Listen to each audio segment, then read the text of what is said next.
자, 안녕하세요. 한국사 6번째 시간이 되겠습니다. 자, 일주일이 또 다 가버렸네요. 일주일이. 선생님 머리가 지금 상태가 안 좋습니다. 지금 저녁 11시 너희들을 위해서 녹화를 계속 다시 하고 있습니다. 네, 11시 영상 이렇게 고생하는 선생님을 위해서 꼭 잘 들어주시기를 부탁드리겠습니다. 자, 오늘 한국사 어디 갔을까요? 네, 6번째 시간. 한국사 6번째 시간은 저번 시간에 신라 통일 이후에 강력해진 왕권을 만들었던 신문왕에 대해서 우리가 공부를 했었고, 오늘은 바로 이제 신라가 서서히 무너져가는, 그리고 새로운 시대인 고려로 나가게 되는 과정에 대해서 말씀을 드리도록 하겠습니다. 자, 일주일의 세 번째 피스, 세 번째 마지막 시간이니만큼 수업은 가급적 좀 빠르게 마무리를 지어 드리도록 할게요. 꼭 수업 듣고 기운 내셔서 그냥 내세요. 자, 그럼 뭐 얘기해서 더합니까? 빨리 수업으로 들어가십시다.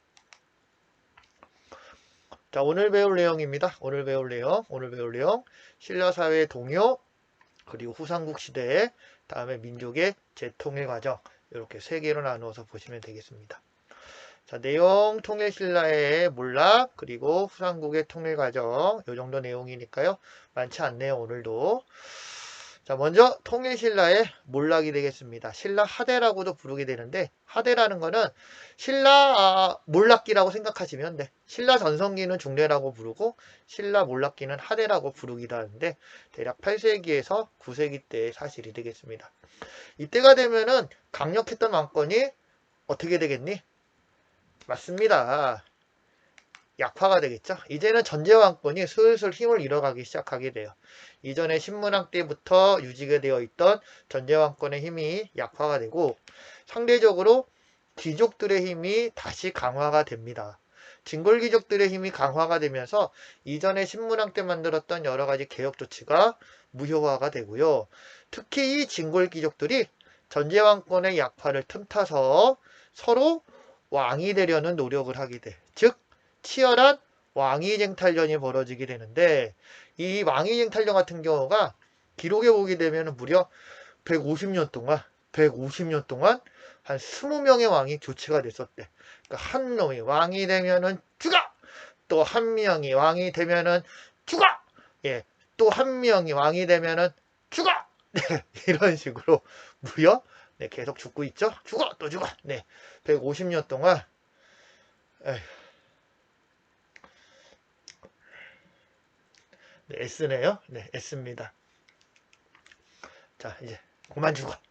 네, 무려 150년 동안 20명의 왕이 서로 간에 치열한 왕위쟁탈전이 벌어졌대.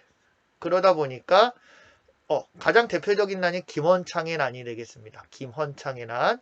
저번 시간에 배웠던 신문왕에 도전했던 반란은 김흠돌의 난이었고, 요 신라 하대사의 신라 몰락기의 대표적인 난은 김헌창의 난이 됩니다. 헷갈리지 않도록 하세요. 이런 식으로 중앙에서 서로 치고받고 싸우고 하다 보니 지방에 대한 통제력 자체가 완전히 상실이 되겠죠. 자, 그래서 지방에 대한 중앙정부의 통제력이 약화됨에 따라 이 지방에 새로운 세력이 성장하게 되는데, 그 지방에서 성장한 새로운 세력을 호족이라고 불러. 호족이라는 세력이 성장하게 되고요. 그리고 선종승려, 다음 육두품이라는 세력들이 나타나는데, 자, 호족 세력은, 호족 세력. 나와 있듯이 호족 세력 같은 경우는 바로 지방에서 성장한 지방 세력이 되겠고, 중앙정부의 통제력을 받지 않다 보니까 자연스럽게 스스로 독자적인 세력을 갖추게 됩니다. 즉 자신들의 군사력을 바탕으로 성주, 장군, 원래 이게 중앙정부가 임명을 해야 되는데 그냥 자칭을 하는 거야. 내가 성주야, 내가 장군이야. 한마디로 독자적인 지방 세력으로 등장하는 그러한 세력을 통칭해서 다 묶어서 호족이라고 불러. 호족. 신라 말에 등장하는 새로운 정치 세력입니다. 호족들. 자, 그리고 네, 요 세력. 얘네들은 선종인데 이 선종 같은 경우는 원래 불교야. 불교의 한 종류로 참선, 남마미타, 이 참선으로 수행을 하는 새로운 종파가 되겠고요. 이 호족 세력과 선종 세력이 둘이 손을 잡게 됩니다. 거기에 이 호족 세력과 선종 세력, 자, 날라갈게요. 자, 호족 세력과 선종 세력에다가 또 하나 육두품, 저번 시간에 봤었지. 육두품 같은 경우는 원래 전제왕권의 강화에 도움을 줬던 애들이었는데 이 신라에서 징벌귀족 세력이 다시 강화되다 보니 자신들의 역할이 많이 약화가 될 수밖에 없게 되겠죠. 호족, 선종승려, 그리고 육두품과 같은 소위 말하는 이 신라 정부에 굉장히 우호적이지 않은 신라를 싫어하는 애들이 크로스 셋이 손을 잡으면서 반신라적인 경향을 띠게 됩니다. 이 세력들이 손을 잡고 지방에서 독자적인 세력을 구축하면서 신라는 무너지게 되고요. 바로 새로운 시대인 후삼국 시대가 열리게 됩니다. 호족의 대표적인 사람이 바로 액구였던 궁예, 그리고 견훤, 그리고 최후의 승자였던 왕건 등등이 되잖아요. 자, 그러면은 이러한 호족 세력이 과연 후삼국 시대에서 어떻게 새로운 고려로 발전하게 되는지 계속 이야기를 들어보도록 하겠습니다. 고려가 건국되는 과정을 간단하게 설명을 드리게 되면은, 자, 신라 원래는 전국에 대한 통제권을 잃어버리게 되면서 경주 지역에 대한만 통제가 가능해지고 다른 지역에는 각각의 호족 집단이 등장하게 되는데, 이 호족 가운데 가장 센 아주 기운이 넘치는 호족이 크게 두 개가 있어. 하나가 바로 견훤, 그리고 또 하나가 궁예씨가 되겠습니다.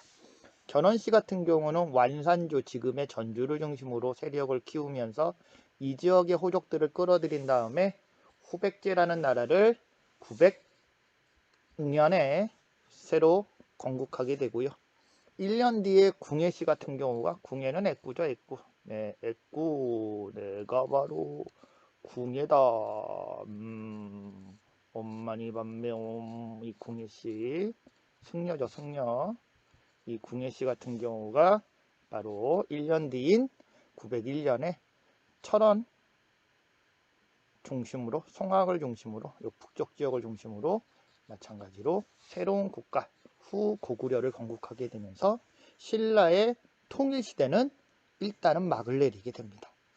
자, 그리고 치열하게 후백제와 후고구려가 서로 간에 승부를 거니는 시기가 시작이 되고 있다가 누가 이기느냐?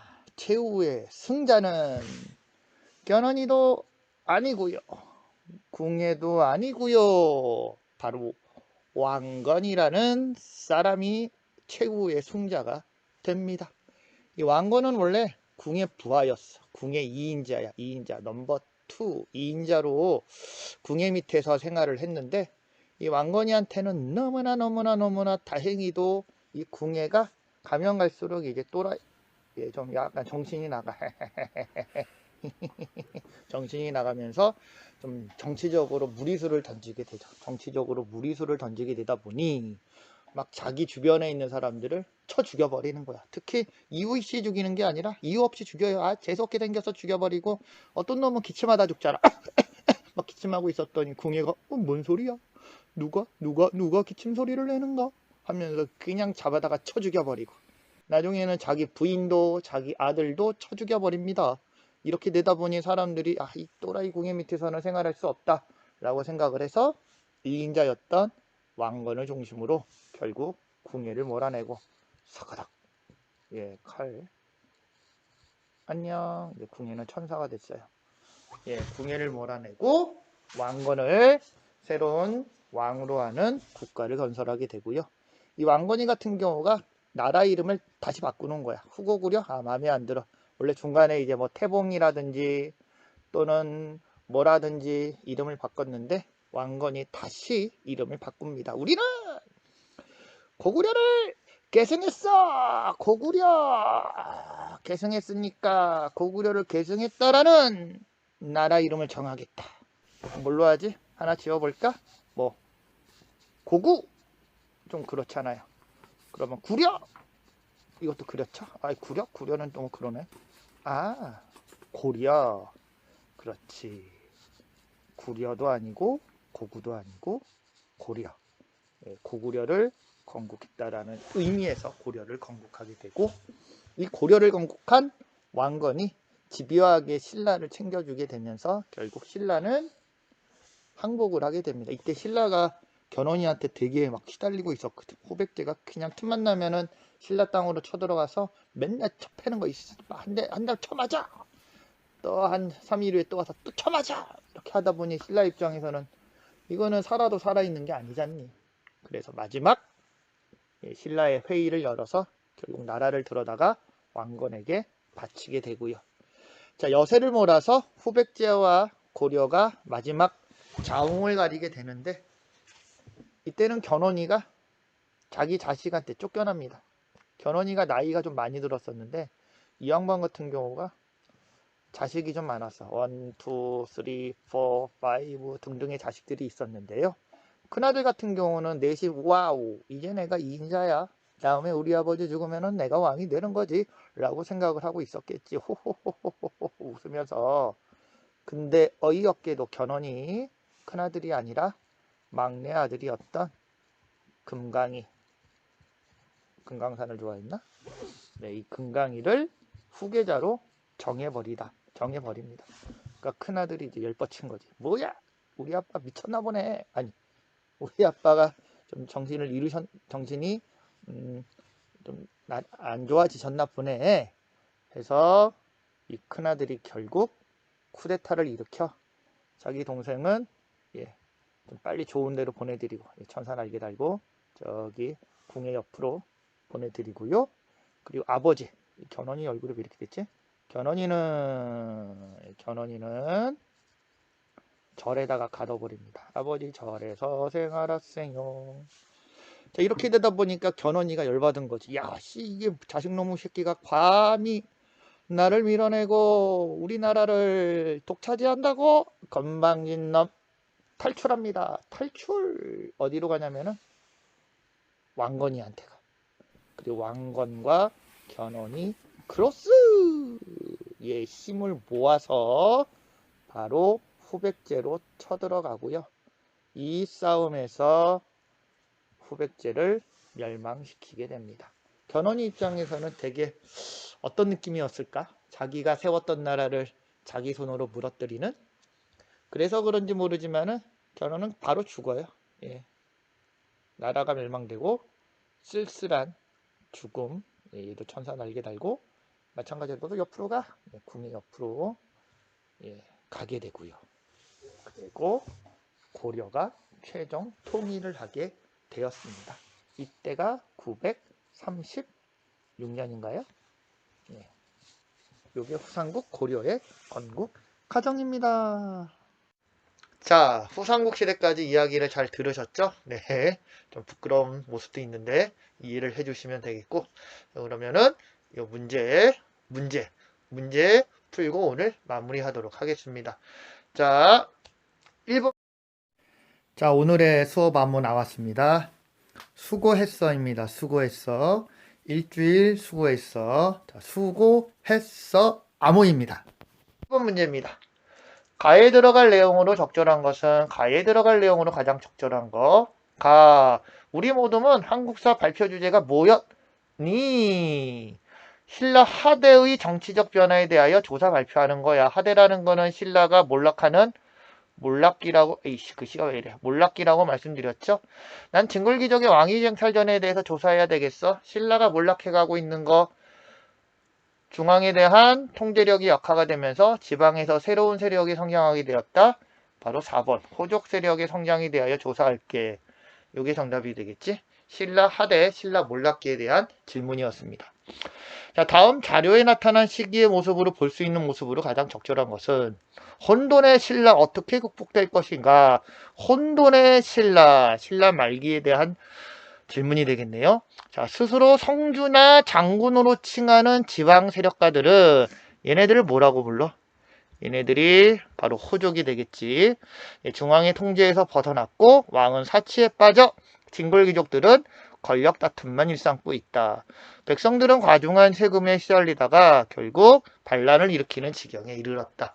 자, 이러한 자료의 모습이 나타난 시기니까 신라 하대, 신라 몰락기, 중앙에서의 왕권 쟁탈전, 그리고 지방에서의 호족, 그리고 새롭게 등장하는 선종이라는 종파, 이런 것들을 알고 있으면은 바로 정답은 1번이 되겠죠. 선종과 호족. 선종과 호족은 친하다고 봐야 돼요. 자, 다음 세 번째. 가에 들어갈 내용으로 가장 적절한 것은 한국사 수행평가가 뭐였지? 같은 거네요. 신라 호족에 대하여 조사 발표하는 거야. 호족! 중앙정부 통제에서 벗어나 지방에서 성장한 세력이지? 맞아. 호족은 지방 행정과 군사권을 장악하면서 스스로 성주 장군이라고 불렀어. 굉장히 유치한 문제네요. 반신라적인 경향, 그리고 선종과 손을 잡았어 등등이 오히려 더 좋았을 것 같은데. 어쨌건 정답은 2번. 스스로 성주나 장군이라고 부르면서 독자적으로 신라 말에 성장했던 지방 세력은 호족이 되겠습니다. 자, 오늘 여기까지가 바로 선생님이 준비한 신라 하대, 신라 말기, 그리고 후삼국과 고려의 새로운 통일정부의 등장이 되겠고, 자, 다음 시간, 우리 온라인 시간에, 아니, 오프라인 시간에 학교에서 발해와 다음에 고려라는 사회의 본격적인 발전에 대하여 공부하도록 하겠습니다. 고생하셨습니다. 여러분, 수고하셨고요. 주말 잘 보내시고, 학교에서 봐요. 안녕.